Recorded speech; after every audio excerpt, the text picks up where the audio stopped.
Okay, why do they think it can be a state? I'm not so sure which angle that's coming from. It is a U.S. territory, and it's the only U.S. territory where English isn't the official language, so everything's done administratively in Spanish.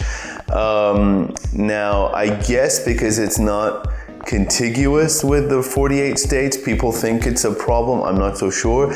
Then why don't they have a problem with Alaska and Hawaii? Probably because they speak English. I don't know if it's a little bit prejudiced, because a lot of people, I guess, just think of it as another tropical, kind of island. And if Puerto Rico is U.S. territory, then why not, I don't know, Dominican Republic or something like that. So it can be a U.S. state. In fact, I believe they voted recently to make plans. To kind of have a proposal to maybe take steps in the direction of becoming a U.S. state. Because if you put them, if you consider them a state, they'd be the poorest per capita in the country, and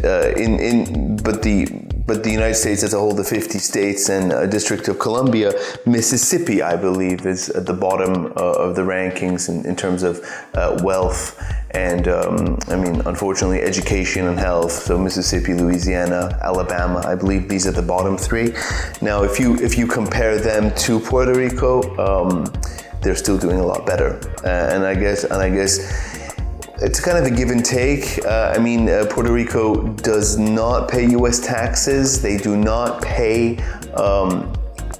into the federal system, so to speak. They do not vote for president, and they do not have a congresswoman, I believe, or a man. I believe they have like an official observer that's now in Congress, but they don't have any voting rights. But they are U.S. citizens by treaty. They are U.S. citizens, and when they're born, they're U.S. citizens. And then when they move to the U.S., of course, they're free to move to the mainland, the U.S. states, the 50 states.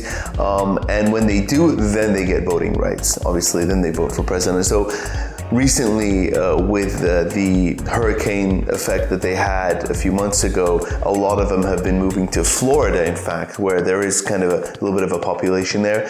And they, a lot of Republicans are worrying that they're actually, because of their treatment, because how they've been treated essentially like, Latinos that are not really U.S. citizens. A lot of people don't understand this, hence the question. A lot of them are moving in their Florida, and they get, of course, Florida is a swing state, and it should be interesting in the next election if they're going to vote, because they're eligible, obviously, that they might push Florida into kind of permanent Democratic territory, especially when you consider that already Florida is seeing a change, because the very anti-Castro Republicans are getting older, they're kind of dying out, and the demographic, the younger generation, doesn't really see a problem with engaging with Cuba. It's not so militantly anti-Cuban, anti-Castro, anti-communist. So yeah, Florida's going left, and I think this is gonna really help things along.